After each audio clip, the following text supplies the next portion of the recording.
तो गाइस कैसे हो आप लोग। तो स्वैलो स्टार ऑरिजिन कॉन्टिनेंट के चैप्टर नंबर 208 में आपका स्वागत है। तो चलिए शुरू करते हैं। तो जैसा कि अभी तक हमने पिछले एपिसोड में देखा कि लू फेंग वहाँ पे ट्रेजर एक को खरीद चुका होता है और इसी के साथ हमें सीन चेंज कर स्टार टावर के फर्स्ट फ्लोर का सीन दिखाया जाता है, जहाँ पे लू फेंग अपने हाथों की तरफ देखते हुए कहता है कि क्या ये वही चीज है जो कि गॉड किंग के सेकेंड लेवल के लेवल्स को भी सरपास कर चुका है। और हमें बताया जाता है कि इन्फिनाइट स्पेस ट्रेजर हाउस में सबसे सस्ता जो सीक्रेट ट्रेजर होता है जो कि गॉड किंग के सेकेंड लेवल को सरपास किए होता है वो 12,500 पॉइंट्स का होता है, जो कि same to same scale of destruction के ही जैसा होता है। अब लू फेंग उसी स्केल की तरफ देखता है और उसको पेशेंसली ऑब्जर्व करने लगता है। वो डायरेक्टली उसको अपने बॉडी में इंटीग्रेट नहीं करता। अब ये स्केल ब्लैक होता है और उसके एजेस काफ़ी ज़्यादा शार्प होते हैं, ट्रांसपेरेंट होते हैं और एक सियान जैसे बहुत ही शार्प ही होते हैं। अब दिखाया जाता है कि लू फेंग उसको मैग्नीफाई करके देखता है और जब उस स्केल को hundreds of millions of times magnify करके देखा जाए तो उसके अंदर एक मिस्टीरियस सीक्रेट पैटर्न्स दिखते हैं, जिसमें कि काउंटलेस और भी इम्प्रिंट्स लगे हुए होते हैं जो कि उन्हीं सारे स्केल्स के ब्रेथ को कंप्लीटली रोके हुए रहता है। अब यहाँ पे लू फेंग उसको कंटिन्यूअसली छू रहा होता है और जब लू फेंग उन स्केल्स को छूता है तो उसे महसूस होता है कि उस स्केल्स के मतलब उस छोटे से स्केल्स के अंदर ही एक बहुत ही टेरिफाइंग विल है जो कि मारना चाहती है और उसमें से बार बार बस यही विल निकल रही थी कि उसे लू फेंग को मारना ही है। अब ये जो विल पावर होती है लू फेंग पर भी प्रेशर डालने लगती है, वो लू फेंग के सोल तक को हिला कर रख देती है। बताया जाता है कि अगर यहाँ पे लू फेंग का विल पावर और गॉड किंग के अल्टीमेट ट्वेल्व में न होता तो यहाँ पे लू फेंग इसको सह ही नहीं पाता। अब लू फेंग पे असर तो पड़ रहा था लेकिन लू फेंग बड़े ही आराम से उसको सह पाता है। लू फेंग कहता है कि और वो शौक होते हुए कहता है कि यहाँ पे सिर्फ एक स्केल का टुकड़ा है जो कि सिर्फ रिफाइन किया गया है, लेकिन फिर भी उसके अंदर इतनी टेरिफाइंग विल पावर मौजूद है और यहाँ पे न जाने वो पूरा का पूरा क्रिएचर्स कितना ज़्यादा पावरफुल होगा जो कि उसके सिर्फ एक छोटे से स्केल से इतनी टेरिफाइंग विल पावर निकल रही है। लू फेंग सोचता है कि आखिर ऐसा कौन है बंदा जिसने कि इस स्केल को रिफाइन किया है, आखिर उस बंदे मतलब या फिर उस मॉन्स्टर को किसने मारा, आखिरकार वो कौन हो सकता है, क्योंकि ये एक गॉड किंग के बस की बात नहीं थी इतने पावरफुल किसी मॉन्स्टर्स को मारना। लू फेंग सोचता है कि इसके कारण ये हमें डेमन बॉडी देता है और अपने रिफाइनर के स्ट्रेंथ को काफ़ी ज़्यादा बढ़ा देता है। लू फेंग उसके बारे में समझने लगता है, जितना ज़्यादा समझेगा उसके लिए उतना ज़्यादा बहुत ही फायदा देने वाला है। अब बताया जाता है कि लू फेंग को सारी इंफॉर्मेशन अपने इनहेरिटेंस से मिल चुकी होती है कि आखिर इसको यूज कैसे करना है, इसमें क्या क्या पावर्स होती है और आपको क्या क्या सावधानी बरतनी पड़ती है। अब यहाँ पे लू फेंग सोचता है कि युवान जिसने इतने सारे ट्रेजर्स को छोड़ रखे हैं, एक के बाद एक करके इतने सारे ट्रेजर्स को यहाँ पे रखा हुआ है और यहाँ पर इस बात से हैरान था कि आखिरकार उसने अपने इस ओरिजिन वर्ल्ड में इतने सारे ट्रेजर्स को छोड़ा कैसे। ऑब्वियसली लू फेंग ये जान चुका था कि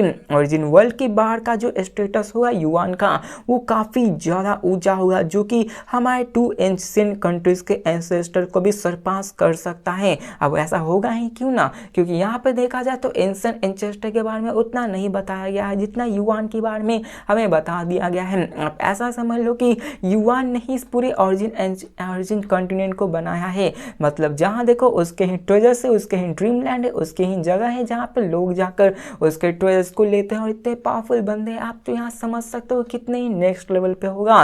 लू फेंग उस स्केल्स ऑफ डिस्ट्रक्शन को लगभग 3 दिनों तक केयरफुली देखता है और वहाँ पे वो उसके अंदर सारे सीक्रेट पैटर्न्स को भी देखने लगता है जो कि ऑलरेडी रिकॉर्ड किया जा चुका होता है। और यहाँ पे लू फेंग पहले अपने बॉडी में इंटीग्रेट करने से पहले उसकी छानबीन कर रहा होता है और हमें बताया जाता है कि इसी के साथ 3 दिन बाद लू फेंग अपने एक और क्लोन को बनाता है जो कि लू फेंग की 99% डिवाइन पावर रिजर्व को अपने अंदर डाले हुई थी। मतलब लू फेंग का अभी रियल बॉडी सिर्फ 1% पे ही था और उसका क्लोन में ही पूरा का पूरा एनर्जी डाल दिया गया होता है, क्योंकि लू फेंग अपने इसी क्लोन में इसी स्केल ऑफ डिस्ट्रक्शन को मर्ज करने वाला होता है। अब जो लू फेंग की बॉडी होती है वो फिर से धीरे धीरे अपनी डिवाइन पावर रिजर्व्स को गेन करने लगती है और रिकवर करने लगती है। जिसके बाद लूफेन अपने उसी ब्लैक स्केल्स को अपने हाथों में रखता है और कहता है कि चलो यहाँ पे इसको शुरू करते हैं, और वो अपने उसी स्केल को अपने सीने पे मार देता है और दिखाया जाता है ब्लैक स्केल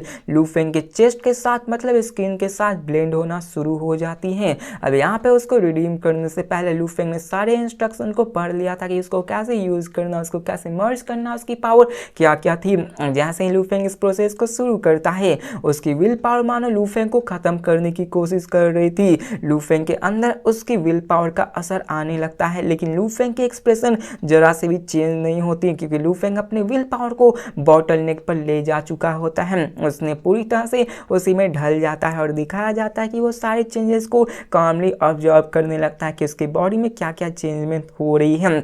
बताया जाता है कि स्केल ऑफ डिस्ट्रक्शन लूफेन के स्किन में इंटीग्रेट होना शुरू हो गई होती है। इसी के साथ उसकी जो हिडन पावर होती है वो एक्सप्लोड होना शुरू हो जाती है। लूफेन का पूरा बॉडी इरोड होना शुरू होता है, उसकी स्किन, फ्लैश, मसल हर एक चीज़ चेंज होना शुरू हो जाती है और इरोजन रेट बहुत ही फास्ट होती है। यहाँ तक कि लूफेन का जो क्लोन होता है उसके अंदर 99% एनर्जी रिजर्व होती है, वो फिर भी उसको रसिस्ट नहीं कर पा रही होती। मतलब देखा जाए तो अभी फाइटिंग हो रही होती है स्केल ऑफ डिस्ट्रक्शन और लूफेन के इस क्लोन के बीच में, लेकिन लूफेन यहाँ पे जीत रहा होता है। लगभग 10 ब्रेड्स के अंदर लूफेन की जो बॉडी होती है वो नेचुरली ट्रांसफॉर्म हो जाती है और जैसे ही ट्रांसफॉर्मेशन सक्सेसफुल होता है स्केल ऑफ डिस्ट्रक्शन खत्म हो जाता है और जो विल पावर होती है जो लूफेन पे इन्फ्लुएंस डाल रही होती है वो भी खत्म हो चुकी होती है। और बताया जाता है कि जो स्मॉलेस्ट कंपोजिशन होता है लूफेन की बॉडी में वो भी चेंज हो चुका होता है। मतलब लूफेन का क्लोन बहुत ही एक डिस्ट्रक्टिव डेमन क्लोन की जैसा बन चुका होता है।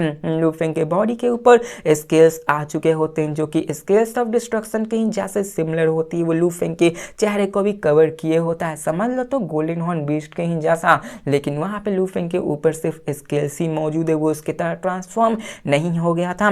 दिखाया जाता है कि वो स्केल्स तो लूफेन के ऊपर आ चुके थे लेकिन जो उसके ऊपर की इतने सारे स्केल्स की जो ऑरा थी वो थोड़ी सी कम हो चुकी थी।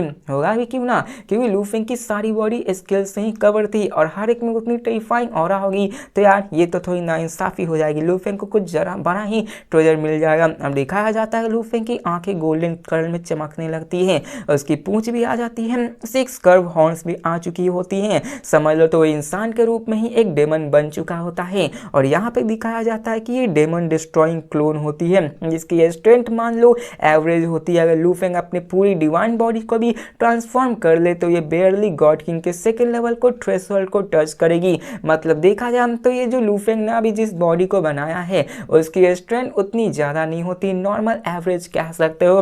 लेकिन यहाँ पे आखिर खास बात क्या है, तो यहाँ पे लूफेन की खास बात ये होती है कि ये असल में ड्रॉ ऑफ डिस्ट्रक्शन का फेवर करती है। मतलब ये आपको ड्रॉ ऑफ डिस्ट्रक्शन को समझने में आसानी दिलाती है जिसके कारण लूफेन ने इसको खरीदा होता है। जिसके बाद लूफेन अपने हाथों को स्ट्रेच करता है और सामने अटैक करता है और दिखाया जाता है कि लूफेन ने अपने डॉ ऑफ डिस्ट्रक्शन के सीक्रेट विल टेक्निक को भी टच कर लिया होता है। लूफेन की बॉडी ऐसी लग रही थी जैसे वो डॉ ऑफ डिस्ट्रक्शन का एक पार्ट बन चुकी है। लूफेन आराम से डॉ ऑफ डिस्ट्रक्शन के ओरिजिन वर्ल्ड को सेंस कर पा रहा होता है। ऑफ कोर्स उसकी बॉडी भी इसको रिस्पॉन्स कर रही थी। देखो इसका ग्रेट बेनिफिट क्या है, क्योंकि अगर इसका स्ट्रेंथ नहीं है तो आखिरकार इसमें फायदा क्या है। तो हमें बताया जाता है लूफेन के द्वारा कि लूफेन ने जब 5 कलर ट्रेजर मेडिसिन को लिया था तो 5 कलर ट्रेजर मेडिसिन अकेले लूफेन की सोल और बॉडी को पाथ ऑफ डिस्ट्रक्शन के साथ अलाइन कर देती थी जो कि सिर्फ 3 सेंचुरीज तक ही रह सकती थी। मतलब 3 सेंचुरी के बाद वो सारे जो इफेक्ट्स होते हैं वो खत्म हो जाएंगे। लेकिन स्केल ऑफ डिस्ट्रक्शन ना ही सिर्फ आपके बॉडी को ट्रांसफॉर्म करता है, वो आपके सोल को तो इफेक्ट नहीं करता बल्कि आपकी जो पावर है जो आपको origin of part of destruction को सिखाती है वो 5 कलर मेडिसिन से भी ज्यादा स्ट्रॉन्गर होती है। और बताया जाता है ओवरऑल इफेक्ट में जो स्केल ऑफ डिस्ट्रक्शन होती है वो 5 कलर ट्रेजर मेडिसिन के 70 से 80% पावर्स को अचीव कर सकती है। और यहाँ पे मेन इंपॉर्टेंट बात तो ये है कि वो जहाँ पे सिर्फ 3 इराजी रह सकती थी, ये स्केल लेने के बाद लूफेन के पास ये ट्रेजर पूरी हमेशा के लिए रह जाएगी। मतलब जिंदगी भर के लिए लूफेन को डॉ ऑफ डिस्ट्रक्शन उतनी ज़्यादा महसूस होगी जो कि लूफेन को वही उसी ट्रेजर को खाने के बाद हुई थी। अब लूफेन काफ़ी ज़्यादा सेटिस्फाइड था क्योंकि 5 कलर ट्रेजर मेडिसिन को करने के लिए लू फेंग को 10 मिलियन क्रेडिट पॉइंट्स की ज़रूरत थी, लेकिन यहाँ पे तो उसे सिर्फ एक ही बार चाहिए था और वो हमेशा के लिए रह जाने वाला था, जिसकी वैल्यू इमेजिन करने के बारे में तो आप लोग सोच ही सकते हो। लू फेंग कहता है कि मेरी जो कंप्लीट डॉ ऑफ डिस्ट्रक्शन की टेक्निक है वो अभी सरपास हो चुकी है डॉ ऑफ लाइफ ओरिजिन। अब लू फेंग देखो 2 चीज़ों को प्रैक्टिस कर रहा था, एक डिस्ट्रक्शन को, एक लाइफ ओरिजिन को, मतलब दोनों अलग अलग पाथ है, जहाँ पे एक ज़िंदगी बनाती है वहीं पे एक ज़िंदगी तबाह करती है। अब यहाँ पे देखा जाए मोरोसा, उसने लू फेंग को कंप्लीट डॉ ऑफ डिस्ट्रक्शन दिखाना शुरू कर दिया था, जिसके कारण दोनों की स्पीड काफ़ी ज़्यादा सेम हो चुकी होती है, लेकिन जो पार्ट ऑफ डिस्ट्रक्शन होती है वो आगे निकल चुकी होती है। इस स्किल्स को अपने बॉडी के साथ मर्ज करने के बाद अब देखो ट्रेजर हाउस में इन्फिनाइट स्पेस के अंदर लोटस हर्ट भी था, जो कि डॉ ऑफ ओरिजिन ऑफ लाइफ को फेवर करती थी, लेकिन वो बहुत ही एक्सपेंसिव थी। अब टाइम पास होता है, although यहाँ पे लू फेंग फेवर किया जाता है डॉ ऑफ डिस्ट्रक्शन के द्वारा, लेकिन फिर भी उसे खुद से एक्यूमुलेट करना होता है। और यहाँ पे बाकी दूसरों बंदों से कंपेयर किया जाए जो कि पावरफुल बंदे यहाँ मौजूद हैं, तो लू फेंग बहुत बहुत जवान है। मतलब बात किया जाए तो ये लू फेंग अभी 20 साल का है, तो बाकी सारे बंदे 100 साल के बुढ़े हो चुके। इतना ज़्यादा अंतर है इन सब में। दिखाया जाता है हमें सीन चेंज कर ड्रीम के एक डीप स्पेस के अंदर, जहाँ पे डार्क और अनप्रेडिक्टेबल पैसेज मेज लाइक वर्ल्ड वहाँ पे मौजूद होते हैं, और उन्हीं के एक केव्स के बीच में लू फेंग मौजूद होता है, जो कि अभी के फिलहाल अपने great destruction mind refining method को प्रैक्टिस कर रहा होता है, जो कि अभी लू फेंग ने अपने युवान के द्वारा छोड़े गए ली युवान टेक्निक को प्रैक्टिस करना शुरू कर दिया होता है। दिखाया जाता है कि उतने समय से लू फेंग अपने इसी great method of destruction refining technique को जारी रखा होता है और अपने माइंड को, अपनी विल पावर को हॉर्न करने मतलब स्ट्रॉन्ग करने में लगाए रखा था। अब दिखाया जाता है हमें उसी इनलेस केव के अंदर का सीन, जहाँ पे लू फेंग का माइंड एक ब्लडी फिगर में चेंज हो जाता है। लू फेंग की अपीयरेंस भी वैसी ही होती है, और हमें बताया जाता है लू फेंग अपने पैर को क्रॉस करके वहाँ पे अपने कंटिन्यूअस पेनिट्रेशन और सारे इरोजन को सह रहा होता है, जो कि उसे ड्रीम रेलम से मिल रहे होते हैं, जहाँ पे लू फेंग उसको अपने great destruction mind refining technique से रेसिस्ट करने की कोशिश कर रहा था। अब लू फेंग कहता है कि अभी से लगभग 150 साल और बीत चुके हैं मुझे ड्रीम रेलम में आए हुए, मैं कंप्लीटली कंटिन्यूअसली अपने माइंड को ट्रांसफॉर्म करने की कोशिश कर रहा हूँ, लेकिन जो मेरी माइंड की स्ट्रेंथ है वो अभी भी अपने ब्रेक थ्रू को कंप्लीट नहीं कर पाई है, वो अभी भी ultimate realm of God king के बॉटल नेक पे अटकी पड़ी हुई है। लू फेंग को महसूस होता है कि इसको करने में लू फेंग को काफ़ी ज़्यादा परेशानियों का सामना करना पड़ जाएगा। अब जो कल्टिवेशन होता है ड्रीम रेलम के अंदर जिसे लू फेंग अभी परफॉर्म कर रहा था वो बहुत टॉर्चरस होता है। लू फेंग यहाँ पे अपने लिमिट्स को बार बार पुश करता है, बार बार प्रैक्टिस करता है, जब तक कि वो ड्रीम मतलब सपनों के अंदर न चला जाए, क्योंकि हमने जाना ड्रीम लैंड के अंदर लू फेंग एक बार सपने के अंदर भी चला गया था, जहाँ पे लू फेंग को न जाने कैसे कैसे बातें दिखाई दी थी, जो कि बहुत ही मिस्टीरियस होती है, आउट ऑफ द वर्ल्ड होती है। ऑफ कोर्स दिखाया जाता है कि आप अगर ड्रीम में चले गए तो आप अपने great destruction mind refining method को रोक सकते हो, जिससे कि आप उस ड्रीम से बाहर निकल सकते हो। और इस 150 सालों में लू फेंग कई दफ़ा अपने इसी सारे सपनों में खो चुका होता है, और लू फेंग अभी भी इम्प्रूव नहीं कर पाता, बस वो इसी बॉटल नेक पे अटका हुआ होता है। बताया जाता है great destruction mind refining technique ये बहुत ही परसिस्टिंग होती है। लू फेंग ने अभी भी इसको जारी रखा होता है। लू फेंग क्या था कि मैं फील तो कर पा रहा हूँ कि मेरी विल पावर ट्रांसफॉर्म हो रही, मतलब उसकी लेवल अप हो रही है, लेकिन वो ब्रेक थ्रू नहीं कर पा रही है। और इस मोमेंट में लू फेंग एम्परर जियांग के बारे में सोचता है कि यहाँ पे एम्परर जियांग वही होता है जो कि अपने विल पावर को गॉड किंग लेवल के ऊपर के लेवल पे ब्रेक थ्रू कर पाया होता है। लू फेंग कहता है कि ओरिजिन कॉन्टिनेंट में एम्परर जियांग के अलावा ऐसा कोई बंदा था ही नहीं जो कि इसको सरपास कर पाया, और ये करना तो काफ़ी मुश्किल होता है। मैं भी उनकी तारीफ करता हूँ। और यहाँ पे लू फेंग अपने आप को भी उस लेवल तक ले जाना चाहता था। ऑफ कोर्स देखा जाए तो ये हार्ड था, और लू फेंग इसी को कोशिश करने की कोशिश कर रहा था, लेकिन फिर भी अभी लू फेंग इतना कुछ नहीं कर पा रहा था। अब पता चलता है कि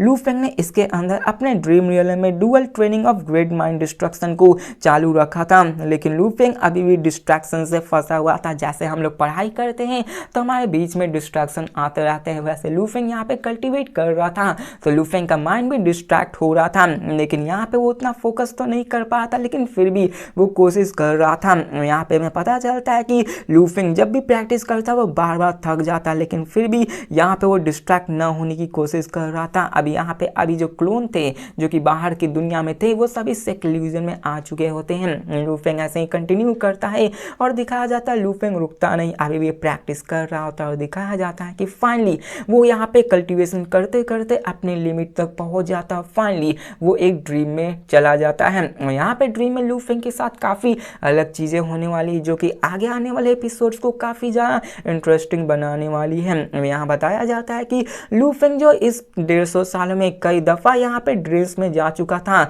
वो हमेशा उठता तो वहाँ के बारे वहाँ की चीज़ वहाँ जो भी हुआ है उसके बारे में समराइज करता। लू फेंग अपने कई सारे मेमोरीज ड्रीम्स को तो याद ही रख नहीं पाया था, कुछ ही थे जिसको वो याद रख पाया था और वहाँ से उनमें कुछ ऐसे पार्ट्स थे जो कि काफ़ी कन्फ्यूजन थे, कोई तो बहुत ज़्यादा कॉन्ट्राडिक्टरी थे और कुछ तो ऐसे थे जो कि लू फेंग के परे थे, मतलब लू फेंग के सोच से भी परे थे। अब तभी दिखाया जाता है एक आवाज़ को जो कहती है कि एंचेस्टर ने तुम्हें बुलाया है। अब लू फेंग भूल गया था कि आखिर ये आवाज़ किसकी थी। देखो लू फेंग के साथ कई दफ़ा हुआ है वो ड्रीम्स में, अब ड्रीम्स में ऐसी ऐसी ही बातें लू फेंग के साथ हुआ करती थी। लू फेंग याद करने की कोशिश करता लेकिन यहाँ पे वो भूल गया था और यहाँ पे फिर से लू फेंग जब ड्रीम में गया तो उसे आवाज़ सुना देती है एंचेस्टर ने तुम्हें समन किया है। अब यहाँ पे लू फेंग सोचता और कहता है कि आखिरकार मैंने कौन सी ग्रेट अचीवमेंट की है कि मुझे एंचेस्टर ने बुलाया है, मैं तो जानता नहीं कि एंचेस्टर मुझे क्या रिवॉर्ड देंगे। अब देखो ये सभी लू फेंग के ख्यालात हैं तो इसमें कंफ्यूज मत हो जाना।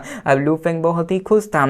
अब तभी यहाँ पे लू फेंग कहता है कि ना जाने कब मुझे एंचेस्टर फिर से समन करेंगे और लू फेंग यहाँ पे इंतजार कर रहा था, लेकिन तभी लू फेंग के पहले खुश था वो यहाँ पे डर जाता है और कहता है कि आखिरकार मुझे एंचेस्टर किस तरह से पनिश करेंगे। अब यहाँ पे ये ड्रीम काफ़ी ज़्यादा कन्फ्यूजन था, आपको जैसा कन्फ्यूजिंग लग रहा है वैसे यहाँ पे कन्फ्यूजिंग थी लू फेंग के लिए। कभी लू फेंग को डर लग रहा था तो कभी लू फेंग खुशी के मारे झूम उठता है। लू फेंग कई दफ़ा एंचेस्टर से मिल चुका है, यहाँ पे वो सिर्फ यहाँ वेट कर रहा था कि एंचेस्टर उसे क्यों बुला रहे, लेकिन फाइनली वहाँ पे लू फेंग का इंतजार खत्म होता है और सामने एक बड़ी सी आंखें अपीयर होती हैं और लू फेंग उस बड़े से आंखों की तरफ देखता है जहाँ पे लू फेंग फिर झुकता और कहता है एंचेस्टर। अब यहाँ पे सामने जो बंदा मौजूद था वो एंचेस्टर था जिसके अंदर एंडलेस डॉ मौजूद थी, वो उसी से कवर था। लू फेंग उसको देख तो नहीं पा था, सिर्फ दिख रहा था तो उसकी एक बड़ी सी आंखें और ये आंखें ही काफ़ी थी लू फेंग को मारने के लिए। अब लू फेंग यहाँ पे इस बंदे के एग्जिस्टेंस को देख के बहुत ज़्यादा टेरिफाई हो जाता। लू फेंग तो इसको रेसिस्ट भी नहीं कर पाता। लू फेंग का पूरा ड्रीम रियलम ही हिलने लगता है और दिखाया जाता है कि लू फेंग इस चीज़ को देखकर मानो पूरी तरह से डर जाता है। फाइनली लू फेंग अपने great destruction mind refining method को स्टॉप करता है। फाइनली लू फेंग उस ड्रीम से उठ पाता है, मतलब लू फेंग के साथ अभी जो कुछ भी हुआ था वो उसके सपने में हो रहा था। हमें पता चलता है कि लू फेंग ने जैसे उस बड़े से आंख को देखा था लू फेंग की सोल वो अपने आप कहने लगी कि बच्चे भाग जाओ वरना तू मारा जाएगा, मतलब लू फेंग की सोल ही लू फेंग को वार्न करने लगी थी और इसी के साथ लू फेंग का एंटायर ड्रीम टूटकर बिखर जाता है और सब कुछ डिसअपीयर हो जाता है। फाइनली लू फेंग अपने कॉन्शियसनेस को वापस पा जाता है और यहाँ पे बताया जाता है कि लू फेंग की रूहें कांप गई थी, मतलब ये लू फेंग का सबसे अभी तक मतलब पिछली बार जितनी बार लू फेंग ड्रीम में गया था यहाँ पे लू फेंग की रूह कांप गई थी, मतलब लू फेंग इतना डर गया होता, उसकी मेमोरी पूरी तरह से क्लियर होती और यहाँ पे लू फेंग पूरे शॉक में होता कि नहीं ऐसे नहीं हो सकता। और यहाँ पे हमें पता चलता है कि इस वक्त की जो लू फेंग की ड्रीम होती है उसकी मेमोरी लू फेंग को पूरी याद होती है, मतलब अभी तक जितनी बार भी लू फेंग ड्रीम रियल में गया होता है ड्रीम में गया होता है वहाँ पे लू फेंग की मेमोरी या तो फेड आउट होती है या तो उसे कम्प्लीटली याद नहीं होती है, लेकिन यहाँ पे ये मेमोरी लू फेंग के सोल तक के अंदर घुस गई थी। लू फेंग को हर एक चीज़ याद थी, वो आंखें वो डरा देने वाले लम्हे लू फेंग को वो सारी चीज़ें तड़पा रही होती हैं। लू फेंग अभी कांप गया होता है, लू फेंग को वो ब्लडी आंखें अभी भी एंडलेस फियर्स में डाल रही होती है। लू फेंग का स्पिरिचुअल विल पावर भी उस डर को महसूस कर रही होती है, उसको सरपास नहीं कर पा रही होती है, वो अभी भी कांप रहा होता है, वो खुद को कंट्रोल नहीं कर पा रहा होता, बस यही महसूस हो रहा था कि बच्चे तू बस अपने आप को सरेंडर कर दे। लू फेंग दिखाया जाता है, देखो यहाँ पे लू फेंग का डर कितना बढ़ गया होता है कि वो यहाँ पे समझ नहीं पाता कि ये हो कैसे रहा है। लू फेंग उसी वक्त अपने ड्रीम रियलम के अंदर जो क्लोन मौजूद थी उसको डिस्ट्रॉय कर देता है, मतलब वो अपने आप को खत्म कर देता है, इतना डर हो चुका था। और हमें सीन चेंज कर स्टार टावर के हुआंग सिटी के अंदर का सीन दिखाया जाता है जहाँ पे लू फेंग ने अपने परफेक्ट डिवाइन बॉडीज को मौजूद रखा होता है, साथ में डेमन डिस्ट्रॉइंग क्लोन्स और बाकी के वर्ल्ड लाइफ फॉर्म्स को भी रखा होता है। वो सभी इस बात से शॉक हो जाते हैं, वो बहुत ही गुस्सा होता है। अब यहाँ बताया जाता है कि लूफिंग उस याद को भूल ही नहीं पाता। लूफिंग अपनी मेमोरी को इरेज करने की कोशिश करता है लेकिन वो उसे भुला ही नहीं पाता। लूफिंग की जो मेमोरी होती है, जो ड्रीम होता है, वो उसके सोल को पेनिट्रेट करके उसके अंदर तक जा चुकी थी। अगर लूफिंग यहाँ पे अपने सारी मेमोरीज को भी डिस्ट्रॉय कर दे, अपने सारी यादों को भी खत्म कर दे, फिर भी यहाँ पे वो उस ड्रीम को खत्म नहीं कर सकता है। लूफिंग वहाँ पे डिस्ट्रॉय करने की कोशिश कर रहा था लेकिन फिर भी लूफिंग कर ही नहीं पाता और यहाँ पे दिखाया जाता है कि उसके अंदर वही डर बैठ गया होता है। यहाँ पे हमें पता चलता है कि यहाँ पे लूफिंग अपने जब भी ऐसा होता है, मतलब हमारे मन में डिस्ट्रैक्शन होता है तो हम उसको खत्म नहीं कर पाते, लेकिन लूफिंग के पास टेक्निक थी, माइंड रिफाइनिंग टेक्निक। उससे हमेशा वो अपने डिस्ट्रैक्शन को खत्म कर लेता था ताकि वो अपने सिर्फ कल्टीवेशन पे ही फोकस कर सके, मतलब वो अपनी बेकार सी मेमोरीज को डिलीट या फिर कुछ ऐसा ही कह सकते हो डिस्ट्रैक्शन को हटाने के लिए। लेकिन लूफिंग का असली प्रॉब्लम तो यहाँ समझ में आता है कि वो जो मेमोरी होती है वो लूफिंग के सोल तक घुस चुकी होती है। लूफिंग चाहकर भी उसको मिटा नहीं सकता है और उसको डिस्ट्रॉय नहीं कर सकता। अब यहाँ बताया जाता है कि लूफिंग कहता है कि मैंने सुना है कि अगर तुम लोग ह्यूनियान ब्लड लाइन को कल्टिवेट या फिर प्रैक्टिस करते हो तो वो तुम्हारे सोल को पॉल्यूट करना शुरू कर देती हैं। अगर तुम अपने आप को री इनकारनेट कर सकते हो तो री इनकारनेशन के बाद तुम्हारे सोल के अंदर कोई भी पॉल्यूशन नहीं मौजूद होगा, मतलब तुम अपने लाइफ को फिर से एक अलग सिरा से शुरू कर सकते हो। लेकिन यहाँ पे लूफिंग को महसूस हो रहा था कि यहाँ पे लूफिंग अगर अपने आप को री इनकारनेट भी कर दे तो लूफिंग उसको मिटा नहीं सकता है। और बताया जाता है यहाँ दो तरह के पॉल्यूशन होती हैं, एक तो मेमोरी पॉल्यूशन और एक तो विल पॉल्यूशन। अब मेमोरी पॉल्यूशन का हटाना तो आसान होता है, मेमोरी को डिलीट करो, लेकिन विल पॉल्यूशन वो तो आपके सीधे सोल पे असर करती है और यही उन पॉल्यूशन के अंदर का सीन होता है। और लूफिंग अभी उसी मेमोरी से पॉल्यूट हो चुका होता है और यहाँ पे लूफिंग पूरी तरह से हैरान हो जाता है। लूफिंग के अभी ऊपर इसी पॉल्यूशन का असर हो चुका होता है, मतलब देखा जाए तो लूफिंग के ऊपर उस एम्पर या फिर उस आंखों का डर बैठ चुका होता है। और ये तो हम लोग नेक्स्ट एपिसोड या फिर आने वाले नोवेल्स की वीडियो में जानेंगे कि आखिरकार लूफिंग इस चीज से डील कैसे करता है। तो मिलते हैं नेक्स्ट वीडियो में, तब तक के लिए बाय।